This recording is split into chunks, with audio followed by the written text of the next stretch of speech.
मैं तुम सबको एक दिन की बात बताता हूँ, बहुत हृदय में गुप्त रखा, लेकिन अब गुप्त नहीं रख पाऊंगा।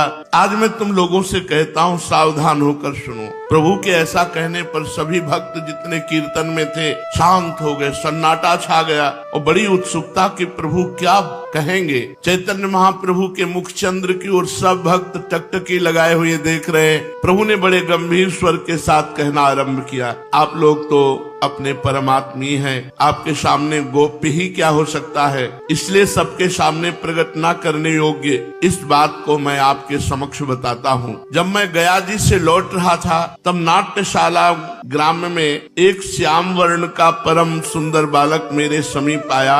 उसके लाल लाल से चरण के तलवे, कोमल चरणों में सुंदर नूपुर बंधे हुए थे, पैरों की उंगलियां बड़ी सुहावनी थी, छोटी छोटी उंगलियों में लाल लाल नख कांति प्रकट हो रही थी, कमर में पीताम्बर बंधा हुआ था, पेट त्रिवली से युक्त, नाभि गोल तथा गहरी, वक्षा स्थल उन्नत, गले की एक भी हड्डी दिखाई नहीं दे रही थी, गले में बनमाला और गुंजों की मालाएं पड़ी हुई थी, कानों में सुंदर कुंडल झलमल झलमल कर रहे थे। वे कमल के समान दोनों मनोहर नेत्रों से तिरछी निगाह करके मेरी ओर देख रहे थे। बस मेरा चित्त उसी समय उनके नेत्रों से घायल हो गया। अब देखते हुए सुंदर कपोलों पर काली काली लटे, मंद मंद मुस्कुराहट, फिर अपने फेट में जो रखी हुई बंसी थी उसे अपने अधरों पर विराजमान किया और वंशी का ऐसा मनोहर स्वर, ऐसा मनोहर बंसी नाद, मैं बेहोश हो गया।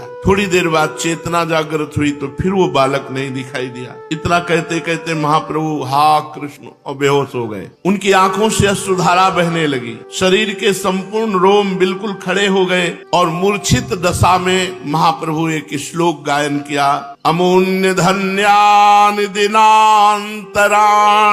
हरे त्वदालोक नमंतरेण अनाथ बंधो करुणैक सिंधो हा हंत कथम नयामि। हे करुणा के सिंधो, हे अनाथों के एकमात्र बंधु, हे हरि, इन व्यर्थ के दिनों में जिसमें तुम्हारा दर्शन नहीं हो रहा है, हे नाथ, हे ब्रजनाथ, मैं कैसे व्यतीत करूं, किसकी शरण में जाऊं जब आपके दर्शन नहीं हो रहे। प्रभु इस श्लोक को गदगद कंठ से बार बार गा रहे थे बेहोश अवस्था में। थोड़ा होश आने पर फिर वही उन्मादकारी स्थिति। जैसे तैसे भक्तों ने प्रभु को श्लोक पढ़ने से रोका।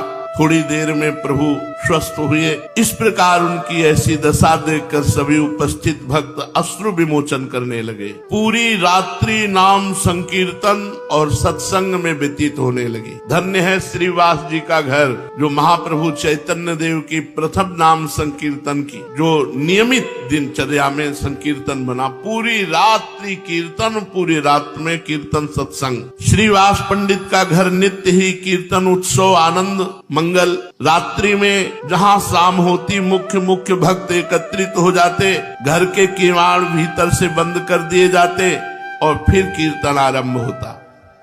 कीर्तन में ढोल करताल मृदंग मजीरा आदि सभी वाद्य लय और स्वर के साथ बजाए जाते थे।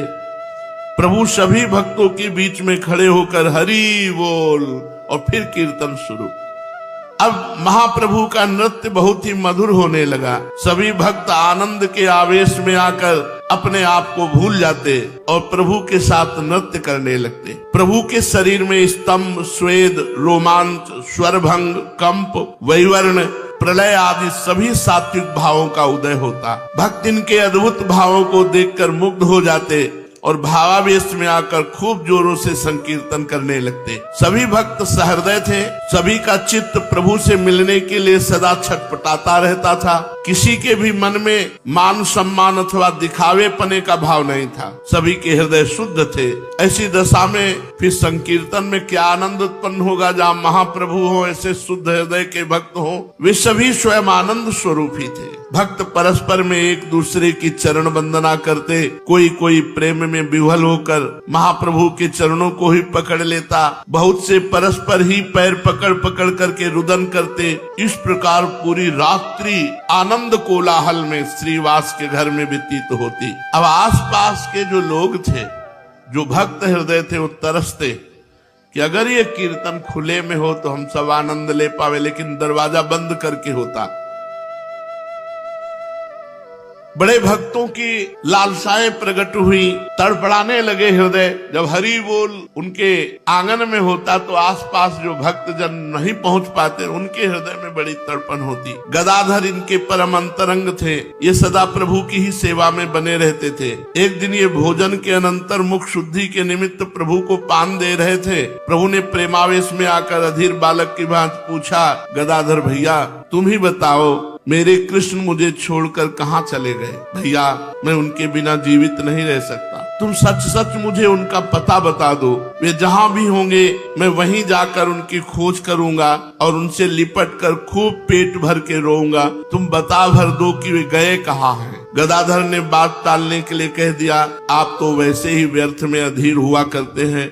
भला आपके कृष्ण कभी आपको छोड़कर अन्यत्र जा सकते हैं? वे तो हर समय आपके हृदय में विराजमान रहते हैं। ये सुनकर आपने उसी अधीरता के साथ पूछा, क्या प्यारे कृष्ण अब भी मेरे हृदय में बैठे हैं? गदाधर ने कुछ देर के बाद कहा, बैठे क्यों नहीं हैं? अब वे आपके हृदय में विराजमान हैं और सदा ही रहते हैं। इतना सुनते ही भावावेश और उल्लास के साथ प्रभु अपने नखों से अपनी छाती को चीरने लगे और कहने लगे, मैं हृदय फाड़कर अपने कृष्ण के दर्शन करूंगा।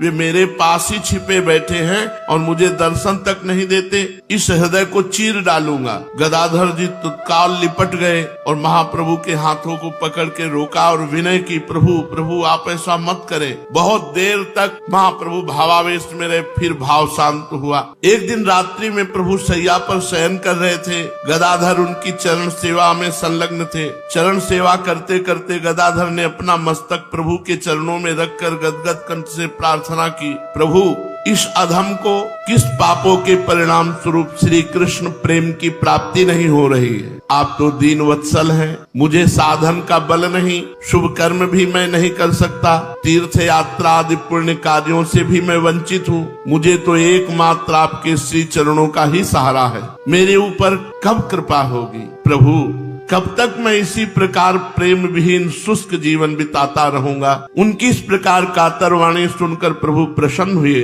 और आश्वासन देते हुए कहने लगे, गदाधर तुम अधीर मत हो, तुम तो श्री कृष्ण के अत्यंत ही प्यारे हो। दीन हो तो भगवान को सबसे प्रिय है। बिना दीनहीन बने कोई प्रभु को प्राप्त कर ही नहीं सकता।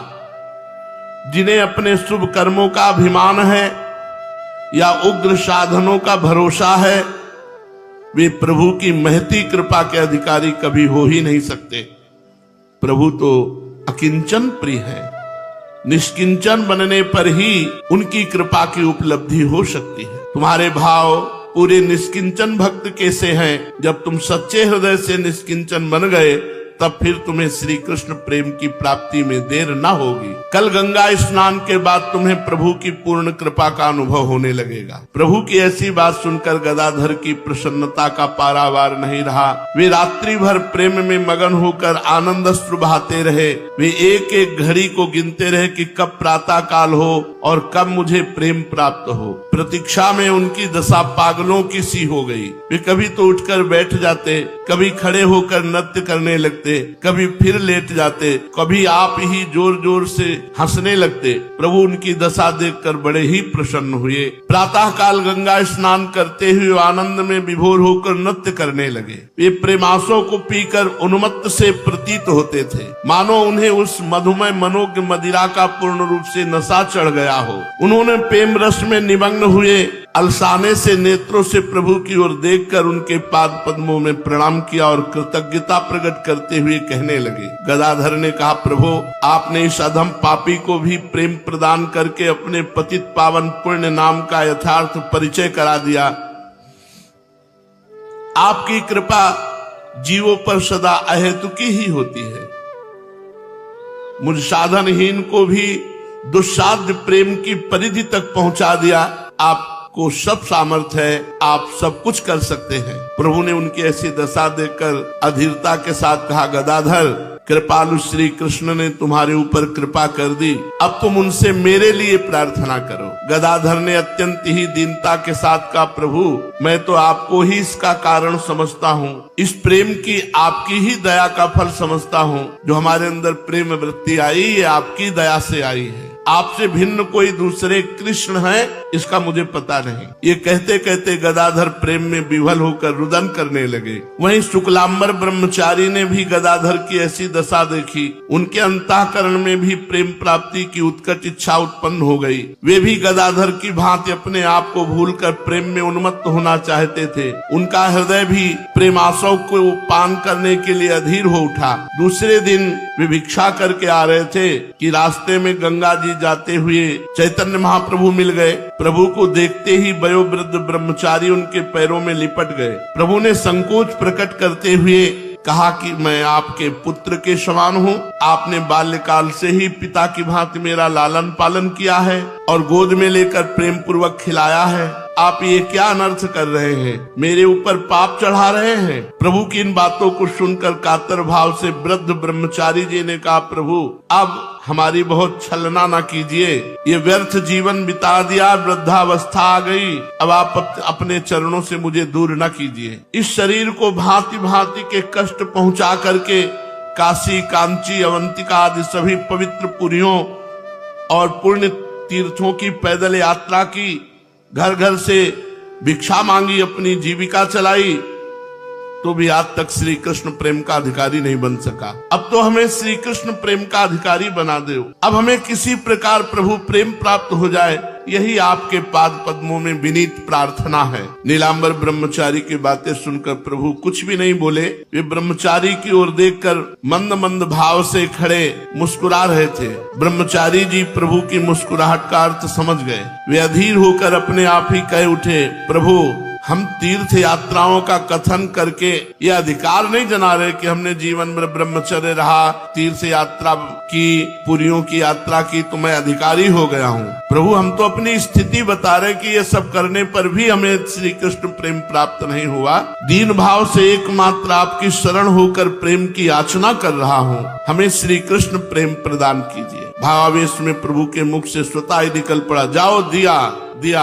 बस इतना प्रभु का कहना था कि ब्रह्मचारी जी सब कुछ भूलकर प्रेमावेश में भरकर पागलों की भांति हा कृष्ण और नृत्य करने लगे। नृत्य करते करते उन्मत्त की भांति मुख से कुछ प्रलाप भी करते जाते। प्रभु उनकी ऐसी विचित्र दशा देखकर प्रेम में गदगद हो गए और उनकी झोली में धान मिश्रित भिक्षा के सूखे चावलों को निकाल निकाल कर चबाने लगे, मानो सुदामा के प्रति प्रेम प्रकट करते हुए कृष्ण उनके घर के चावलों की कनी चबा रहे हों। इन दोनों के इस प्रकार प्रेम में व्यवहार को देखकर सभी दर्शक चकित से हो गए और बार बार प्रभु के प्रेम की प्रशंसा करने लगे। शुक्लांबर ब्रह्मचारी अब कृतकृत्य हो चुके। भगवान का प्रेम मिल जाना ही अंतिम अवस्था है। साधना की, साधुता की, परम पवित्र सतमार्ग की अंतिम अवस्था है भगवान के चरणों में प्रेम हो जाना। सब साधन कर यह फल सुंदर, प्रभु पद पंकज प्रीति निरंतर।